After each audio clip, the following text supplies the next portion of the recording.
All All right. right. So back to the. Shall I Oh. intro him, or do you want to do it? Sure. Back to the first headline. That's what our talk topic is. A driver has, and if you're just joining us, a driver has run down and killed 15 pedestrians on Bourbon Street in New Orleans. Many more have been injured.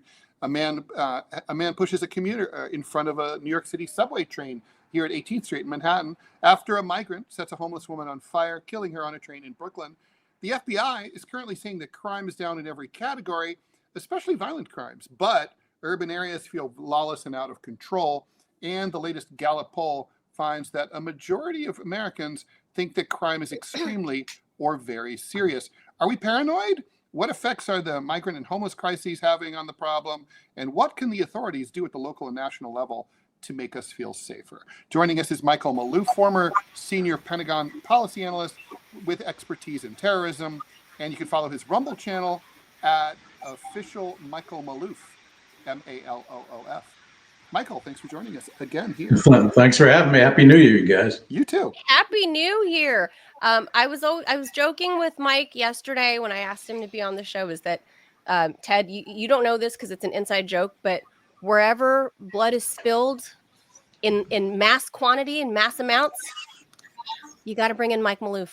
I don't know if that's really a joke. It's just an observation, maybe. That's where his expertise is, right? So it's weird to have that kind of expertise, Mike, but you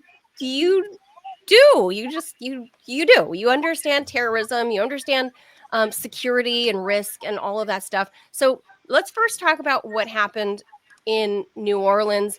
I put a theory out there because we don't know all the details yet about this guy. He appears to be, 42-year-old Black Muslim man, American Black Muslim man, born and raised in Texas. Don't know if he's a lone wolf. They're potentially connecting him to the Cybertruck thing in Las Vegas. Don't know. We don't know any of that yet. But they say he was flying an ISIS flag. They say he was self-radicalized over the last two short years. How does this happen? And barring, the FBI kind of honeypotting people and making them turning them radicalized. If this is self-radicalization, I mean, is it homegrown terror? Is this something we should pay attention to more? Well, thanks for having me on. I think it's a combination of all the above. I think you've got this guy in New Orleans, it seems, based upon the information we now have available, I should say, appears to have been self-radicalized. What's significant is that we have not heard from ISIS HQ taking credit. Mm-hmm. And normally they do. But in this case, they're silent. He may have just taken it upon himself. We don't know. As far as relating to the New Orleans or to the Las Vegas matter, I see a number of things here. It may or may not be related. Coincidentally, they both were former military guys, yeah. U.S. military, U.S. citizens, both. They both appear to have been suicides. And the one in Las Vegas appears to be more politically oriented to send a message to Trump and Musk. Yeah, that's what I thought. Is that necessarily related, even though they both went through the same car rental service? I understand from talking to others who are more familiar with that. That's a very popular car rental service. You can rent exotic cars and at exorbitant prices if you like. I knew nothing about it until I heard about this. That may be just coincidental, or there might be something related to it. We don't have the facts on that either. Yeah. So there's a lot more we need to learn first to understand what's happening. The fact that they all happen on 1 January suggests that they're taking people are taking advantage of vulnerabilities that we have. They've seen the laxity of this administration on the border, laxity of police in enforcing crime, and they think they can get away with it. Now, related to the New Orleans are tapes that they have, or videos of 3-4 people at least setting up IEDs. Is this a cell? Are they just part of a larger group that have been not only radicalized, but actually maybe foreign players? We know nothing about their pedigree, and and we don't even know that it's just limited to 4 or 5 people. It could be an entire national cell, that for all I know.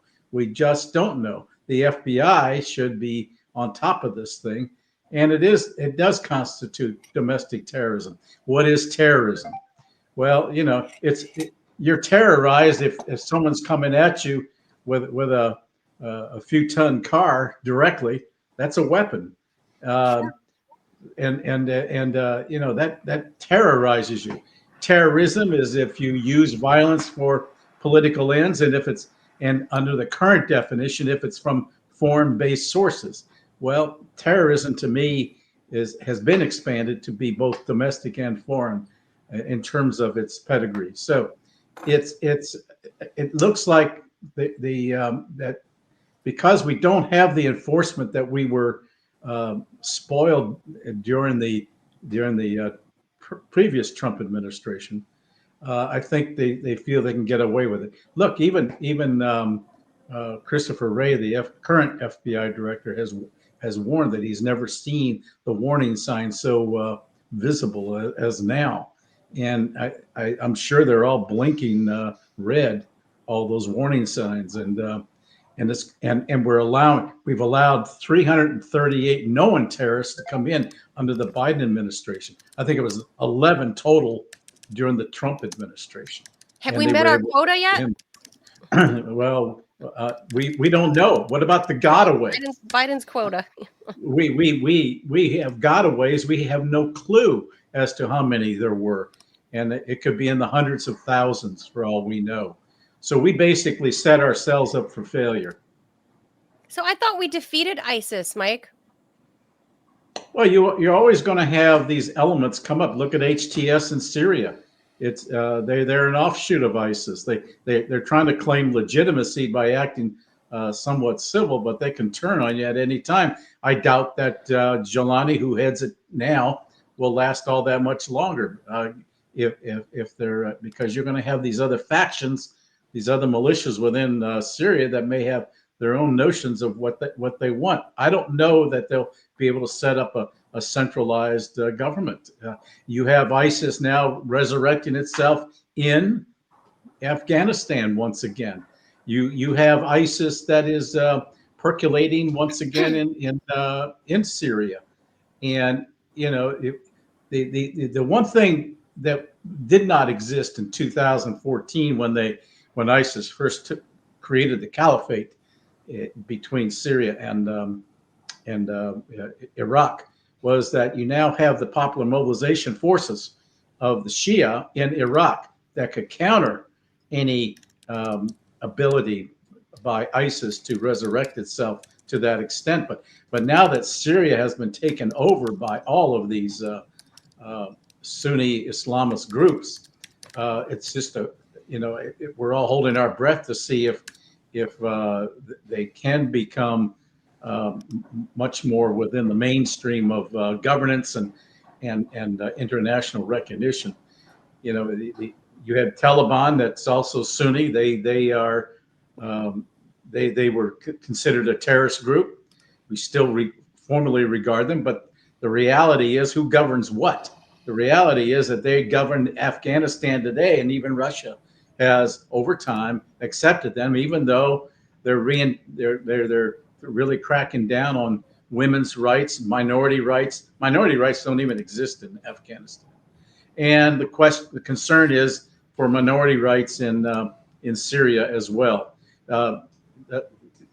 under Assad, that was a secular government. It was, even though he had Right. an Alawite or an offshoot of Shiaism as a religion, but he ran a secular government. It's different here. It's different in Syria today. Now, is it that this may be an opportunity by Islamists to, particularly ISIS-like types, to start coming to the fore once again? We just don't know yet. But this guy seems to have, the New Orleans guy seems to have been, what do you call it? Converted, if you will, like a number of others have been in the past. He's not from another country. He's a born American. An American radicalized at home, because so far they haven't seen that he traveled anywhere. His military background does not lend itself to any knowledge or know-how of bomb making or anything. He was 82nd Airborne. HR. He was HR. He was in the HR department. 82nd. IT. Yeah. I mean, that's not. You don't get the kind of IED training that you would if you were directly involved in that. So I think we need more information, but I think it has put our services, our in law enforcement and our intelligence services on notice that the reality is that terrorism is not over. We basically ushered it to the back row of the bus in light of everything else, and we haven't given it the prominence that we wanted. But allowing that border to remain open for 4 years, we just invited this kind of not only radicalization, but also the potential for more domestic attacks. Although, Michael, I mean, isn't that like more theoretical? I mean, these, at least in the context of these two incidents, and particularly the one in New Orleans, as we talked about, this is an American citizen, right? The border policy has nothing to do with this at all. We should have. I mean, this is an American who served in the military. Therefore, we would expect to be less likely to do something like that. Well, I think in one respect, I think it's related because it shows the laxity of policymakers over the last 4 years, and allowed him to go ahead and take advantage of not only being radicalized, but also and affiliating himself with that. But it is allowing now domestic groups to come in. I mean, 4 years ago, we did not have the Venezuelan criminal gangs in here.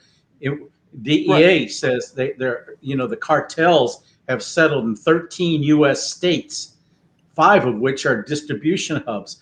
Why would we allow that kind of activity, knowing what these cartels can do in terms? I mean, and they're all part. They all work together. Well, I mean, come on. ISIS doesn't have anything to do at all with drug cartels, right? I mean, I disagree.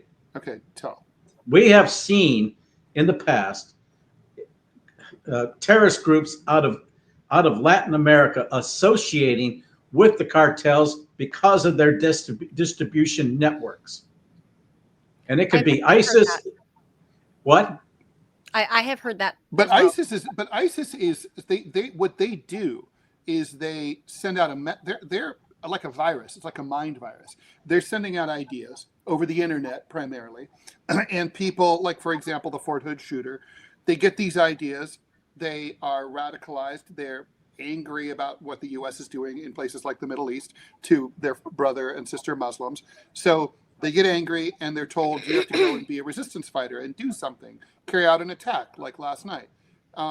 And so that's, I mean, I don't know how traditional counterterrorism can take that on, because this is literally, it's the embodiment of that cliche that you can't kill an idea. The only way you can kill an idea is to suck out the inspiration for that idea. Let's say the U.S. were to pull out of the Middle East, for example, then that would probably put an end to you can. If we had better monitoring, for example, of this New Orleans guy's social media, as the FBI is supposed to be doing, they would have picked up the signals. Yeah, they said he was on their radar. Yeah, he was.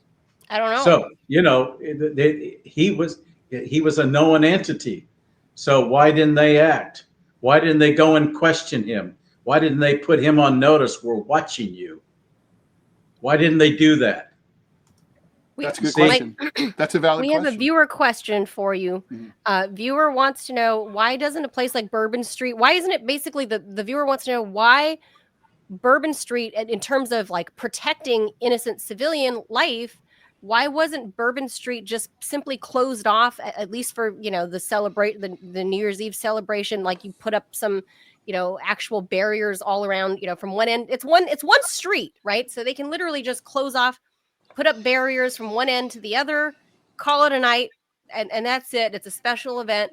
Why didn't the city take better preventative measures Well, I was just there in Thanksgiving week, and they were working on replacing the Jersey barriers that they had blocking Bourbon Street with bollards that can be pushed up and down like mechanically, like we have them here in the financial district in New York City. Times Square Sure. has them, and Yeah, so yeah. like, you know, they can push them down so that, for example, emergency vehicles can get in, or maintenance vehicles, and then they close them back up. So they were working on them. It's not But like I mean, they didn't since have them. in lieu of those, why didn't they just put up those concrete barriers like we have on the side of the freeway? Those are Jersey barriers, and they Well, did. those it's Jersey my barriers. I thought we were understanding. talking about the baller. Oh, sorry. Yeah. But why It's didn't they my put new ones up understanding then? that New York has had experience in this. I don't find that a valid excuse. They were switching to bollards.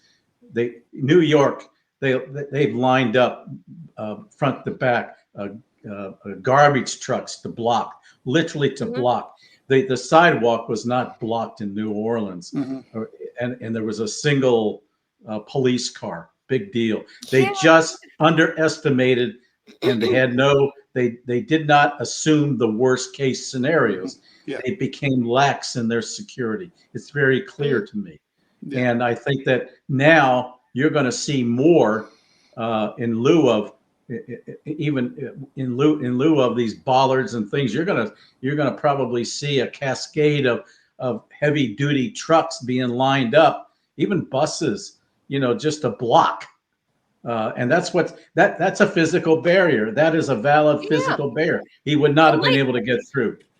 Mike, like Now, how do here. you get around that? Drones. Watch out for drones. Mm. Oh. Or you can just come in as a pedestrian, right, with weapons and bombs. Well, there's No, not if you have screening. Right. Watch out for the drones. The weaponized drones are going to be the next factor that we're not prepared for. That's why I'm a little leery of the Sugar Bowl now, because I was someone just going to ask. Yes. What do you think about the safety measures? I mean, they pushed it off for a day.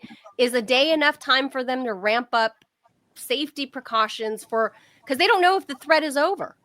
No, they don't. And the only way you're going to do that is ensure that there's adequate jamming at around the stadium at the time to knock out any signals. Like the Russians use in Ukraine. Well, when I was in Kazan in Russia in October, I had a very difficult time hooking up, like with Jamarl and people like that from Kazan, and because of the jamming, due to the presence of world leaders. There were some 40 world leaders, and there was constant electronic jamming for fear that there would be drone attacks in Kazan. Well, what happened just last month in December? There was a drone attack in where? Kazan. Oh, wow. Yeah. And it would happen just a few weeks after I was there. So that is a possibility. The Ukrainians have that drone capability, even though it was 800 miles away from Ukraine to Kazan. But yet the reality is that is a clear threat, and I'm concerned now, in light of what seems, and you got to be concerned about copycats now of that stadium and mass pop and mass casualty, man. This will be Matt, where you have mass people coming together like at stadiums and mass events, that a swarm drone attack would be the key. And you know, this, you know, you can put up hundreds of drones to do all of this configuration in the sky. Well, why not arm them? They could be Yeah. armed. Well, what happened to the drone story from what 2 weeks ago, Ted? These drones all over New Jersey and the Well, east, they're like still that around. story's gone. They're That still story's around. gone though. But the It's still story's around, gone. though. They're still around. I mean, the thing is, the thing is that isn't counterterrorism of this kind pretty much like an impossible task, right? It's whack-a-mole. No, Because, no. well, let me just finish my thought. So, for example, who would have ever suspected that the Oklahoma City Federal Building would be a major target of attack, or that timber company executives would get package bombs from the Unabomber? I mean, it's just like these are. I mean, we can look at, oh, well, the big things, the Super Bowl, whatever. But the point is, it's like someone could go after a minor league baseball game. I mean, who knows, right? It's a huge country. There's tons of targets. They're everywhere. We're always reacting. We're not putting our law enforcement authorities and our intelligence people are not putting themselves in the position of the bad guy, in the minds of the bad guy. They're not thinking, what would I do? They're not thinking out of the box, so to speak, in developing what would be the worst case scenario for a potential attack. As someone who's going to try and counter that stuff, that's what you got to do. That's what we used to do in man tracking when we would go up on the borders and train border guards in the Central Asian countries, at least on my watch. And we had to anticipate. Now, if I were a bad guy, what route would I go? Especially if I had lost the tracks or something. But when we were trying to track down terrorists coming into the country, and that's what we would do. And invariably, we hit it almost 90% of the time. You've got to put yourself in their mindset, into their mindset, and not rely solely upon what's happened in the past. Right. Yeah. I mean, so would you put it's a this subtle one? distinction, but it's valid, I think, because you've got to, it's got to be out of the box, and that's what we need to be doing more of. But our government is not conducive to creative thinking. Well, it probably doesn't hire people who are into creative thinking, or if they are creative, it fires them, right? Yeah. Well, they don't. They want to discourage it, because if you come up with an idea, and when in my job, I always assume the worst, and invariably it turned out to be true. Right. Well, Mike, so whose failure was this? Was it the city planner, like whoever was, the city, like the officials there? Did they fail the citizens of New Orleans and thereby the rest of the country, making it vulnerable to this sort of attack? Because they all had this same conventional thinking of security, and they were so lax. They didn't come up with an adequate substitute while during the period of replacement of these bollards for what they were replacing them with, and that was not adequately prepared either, and the guy just went around it. Yeah, we should and point out on that the sidewalk. When, for example, Bibi Netanyahu comes to DC pretty often, I think we all know that, and he always stays at the Willard. And when he stays at the Willard, because RT America offices were literally steps away from there, I knew whenever a world leader was in town, because they stay there because it's steps away from the White House, and they line up 14th Street or the surrounding streets of the hotel with snowplows all the way around, and there's heavy police presence, and there's just no way in or out unless you're a solo individual. Even a mom pushing a stroller would have a hard time getting through those Jersey barriers. That's because of the way they stack them. So wouldn't it also be smart for him not to always stay at the same place? I know, you would think, but he always stays there. Might I don't be know smart why. for him not just to show up at all. There's that too. Yeah, there's that too. But the point is, the DC officials know how to protect, a cordoned area versus here's what we saw. They basically form a seal around the affected area, and that's important. But again, the example of the Willard would be a little more difficult, but in an open space such as a stadium, you have that one additional element now, and that would be the drones. I think that this is going to be the next stage, especially in open area concentrations of a lot of people. And this is something that really, really needs to be thought through. Especially, Mike, given that at a lot of these football games or baseball games, they like to do those big flyovers, right? The military Yeah. pays the NFL or whatever to do this sort of military recruiting. You'll get the Blue Angels, phew, phew, flying across the top and dazzle the crowd at halftime. They like aerial shows in the middle, in the middle Sure. of these games. But now that you bring this point up about exploding drones and stuff like that, and the technology is becoming so cheap, that becomes a real threat. Do we have any structure in place within, I don't know if it's the FBI or maybe local law enforcement that hosts those stadiums?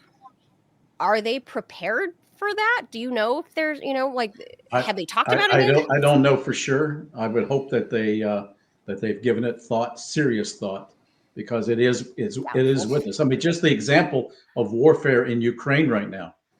We see drones. The technology behind a simple drone has revolutionized warfare in that battlefield, and we're seeing it from both the Russian side and the Ukrainian side, and it has really made a difference in terms of that's why the war is still basically going on, because the Ukrainians have come up with drone warfare, and it's been somewhat effective. While we're on that note, Mike, and I know we didn't bring you on to talk about warfare there, but the fact that Ukraine now does have that capability to fly these drones that have great distance to them to fly into Russia proper, why is the media not calling that terrorism? Because they have backed this administration, and they think that they're on God's side. I mean, isn't that terrorism by definition? Of course. I mean, and it's only because it's hitting civilian areas. Yeah. The area, for example, in Kazan that was just hit by the Ukrainians was nothing more than a civilian apartment building. I know the area, having been there. So, and there was no military target. So, but that's that's not new, right? I mean, like in World War II, obviously, Vietnam, every war, right? Well, they claim they're hitting military targets. But civilian, but we know that civilian apartment blocks burned in Dresden and places like that, and meanwhile, well, that was total warfare then in Dresden. Right. And you had total warfare. Right. So, which means the attack on the civilian population as well. Is that new? No, but it goes counter to their argument of what they're doing in terms of being surgical and wanting to extend missiles for longer range. Now, and they do have drones now that are more capable than the ATACMS, and which only go 200 miles. Yeah, it's funny too. Just parenthetically, I just finished reading Philip Short's biography of Vladimir Putin, and he's not a fan of Putin's at all. But he definitely has some really interesting things to say. And maybe my favorite one was toward the end, he's like, if the West keeps saying that this was a land grab by Putin in Ukraine, and he's like, Russia doesn't need land. Russia has lots of land. No. It has all the land and more that it knows what to do with. And I just thought that's so simple and brilliant and true. Yeah. No, it's not that. It was not that simple. I mean, we could get into the discussion about the origins of the SMO in Ukraine, but it began back in 2014. Oh, for sure. Yeah. This is about NATO. Yeah. So let's bring you guys back stateside about homegrown terror, or and violence in general. Again, I was joking, but kind of not joking. If anybody knows about violence and stuff, it would be Mike Maloof. And Ted was saying in a statistic, in the lead into this, was that supposedly the FBI says violent crime is down in the U.S. as we enter 2025.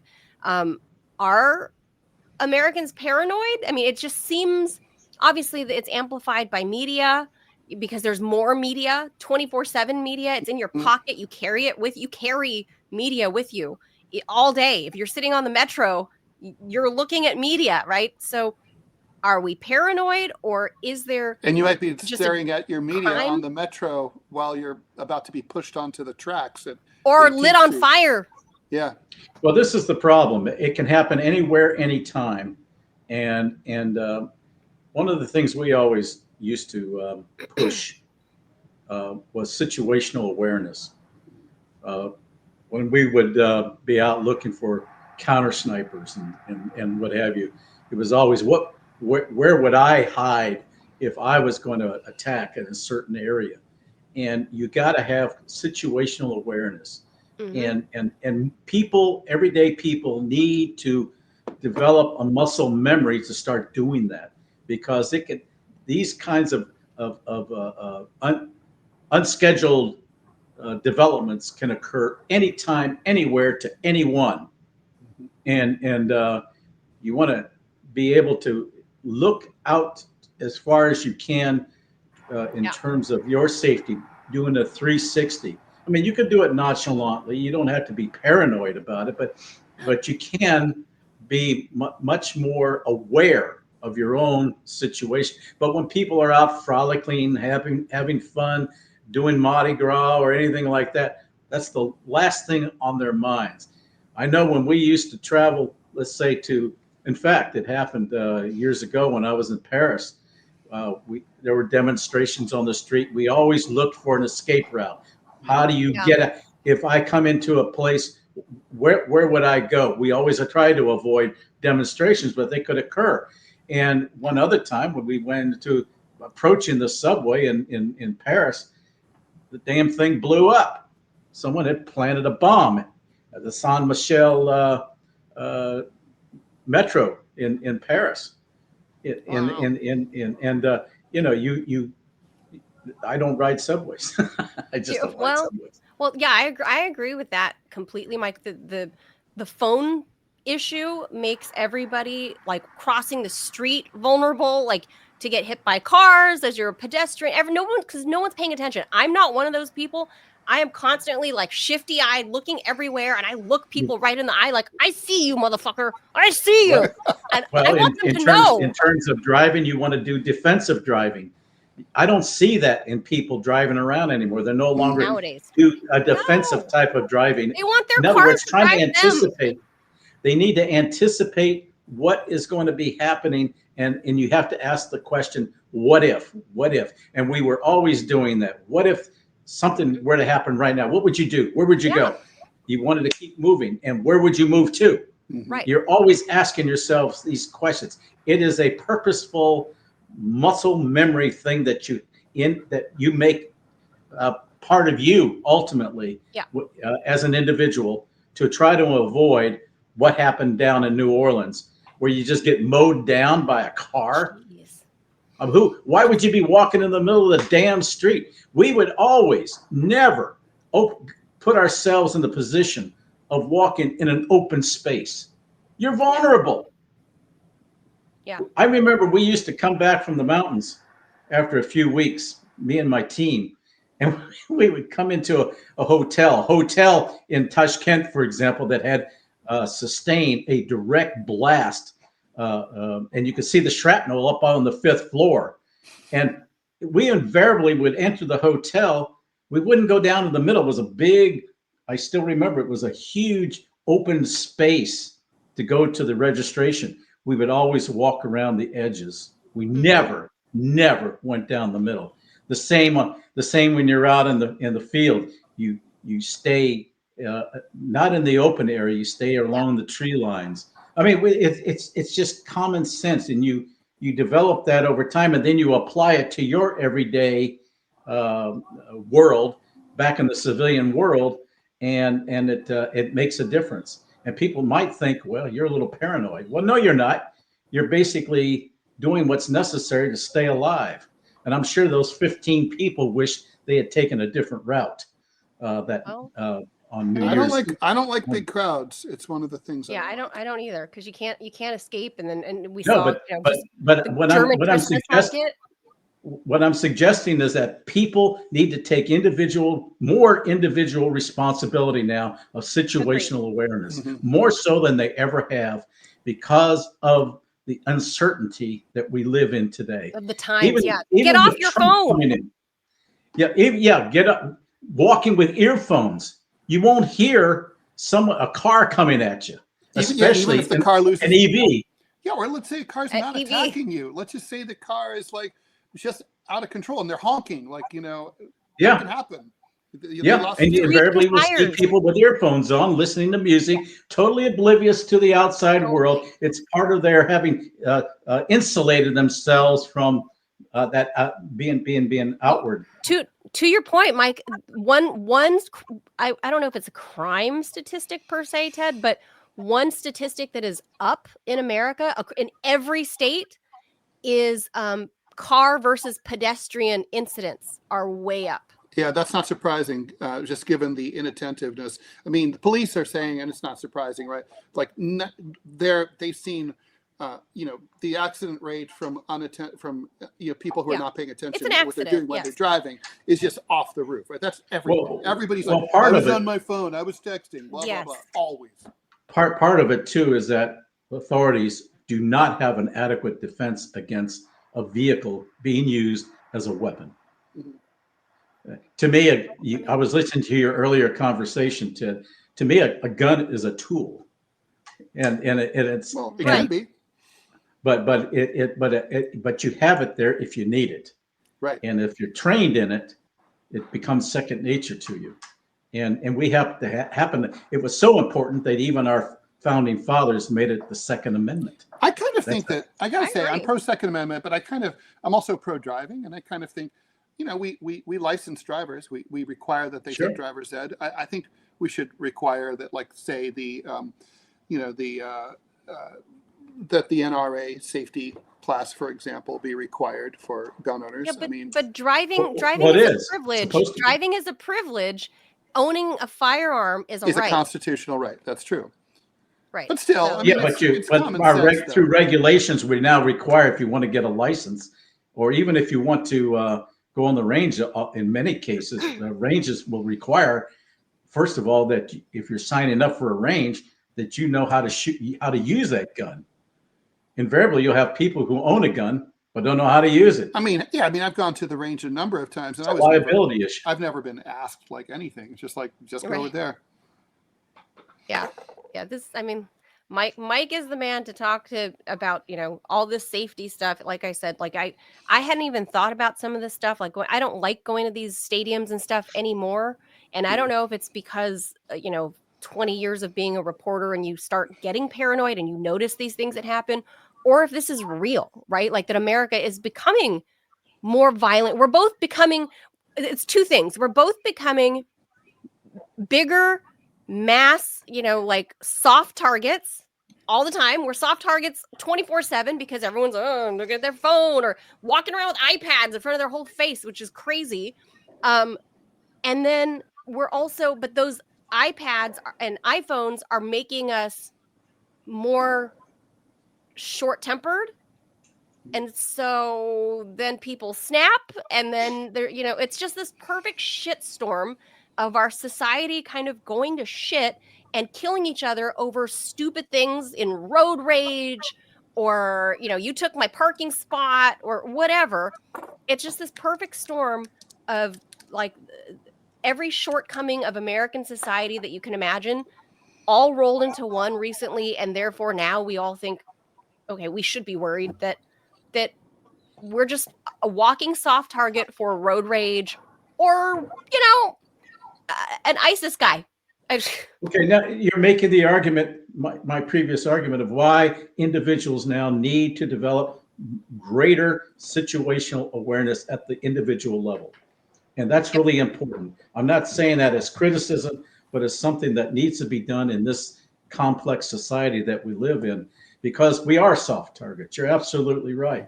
But to deal with that at your level, you've got to have that situation right. You have to anticipate. Again, you ask the question, what if this were to happen? What would I do? Rather than just going blindly and thinking about what am I going to have for dinner tonight while I'm driving. If people are not going to do that. It's a type of it's a personality. Well, then they're going to die. Well, I'm like that. I walk onto the plane. I always like game out like where the emergency exits Me too. are. I walk into a movie theater. I look at the fire exits. I'm like, how would I get there? I know where but everything is. I know most people don't do that, and they just don't. Yeah. It's just like it's a But personality thing. here's the thing. Here's the thing, guys, is that like because Americans as a culture have sort of given up on being aware, being self-aware, being situational awareness, just that's all gone out the window, right? We've relinquished that to the government and have allowed, this is how the Patriot Act continues to grow. Every fucking year there becomes new bills tacked on to the Patriot Act because we won't take care of ourselves. We are allowing the government to further dig into our personal lives, see everything. I mean, what Ed Snowden revealed is how much the government knows about us, right? And our metadata and all that stuff on the phone. A lot more now. That was 2013, well, and his right. info was out of date then. Right. The Patriot Act continues to grow every single year, and that just gets funded again and again and again, and it never gets sunsetted. They never relinquish that power because Americans have because of stuff like Mike was saying, we don't take care of ourselves. We don't care to look around before we cross the street. So here comes Big Daddy government going, don't worry about it. I'll take care of you. I'll expand the Patriot Act. I'll make sure you have a protection drone flying over you 24/7. Don't worry. It's not watching everything you're doing and doing. If you're not doing bad things, don't worry about it. That's what happens when Americans stop, or humans stop taking care of their damn selves. You relinquish this safety to the government, and in the U.S. they use it as a tool. We need to take more personal responsibility, unlike before, because we're just assuming that if you're crossing the street, for example, oh, they'll stop for me. No, don't assume that. What does assume spell out? That which makes an ass out of you and me. Okay? Yes. Don't assume nothing. All right. Yes. That's my story, and I'm sticking to it. Seems like a good place to wrap it up. That is the perfect ending. That's right. That's exactly where we are. So yeah, take that from a security expert, our friend Michael Maloof. He is a former senior Pentagon policy analyst with expertise in security and terrorism and all of that. Make sure you guys go check out his Rumble channel. You can all go follow it there at official Michael Maloof, Maloof. You see his name there at the bottom of the screen. Go check out his channel. Go support that one as well. Go click follow over there. Mike, always appreciate your expertise in this stuff. It's mind-boggling how much you know about security and terrorism. Thank you so much. Thanks for having me on. Our pleasure. Happy New Year. Same to you. Bye-bye. Happy New Year. Bye, Mike. Thank you.